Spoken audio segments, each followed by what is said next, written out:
Greetings, Dennis Daniels here. This is a regular expression designed to find all empty spaces preceded by a 1, and then any empty spaces, and then preceded by a timestamp. So backslash s plus 1, backslash s is for space, plus any number from 0 to 9, which in this case is 5 to 9, plus, so any numbers. So if I added an extra number here, it still would work.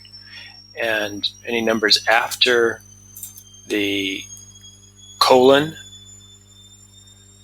you can see here. And if I type some more numbers, you'll see that it still works. And that is the script, that is the regular expression, and I'll share that in the description. Thanks for watching, and happy computing. Of course, you want to see the results. Let's go ahead and do that. You can see with Visual Studio Code, it picks it out for you. I've got a few stragglers, but I'm not going to worry about those.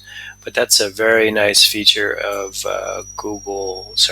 Visual Studio Code. It tells you where your script is going to be applied. Let's take a look and go ahead and hit the replace all. Control-Alt-Enter. Control-Alt-Enter, and they're all gone. Yay! Thanks for watching. Happy computing.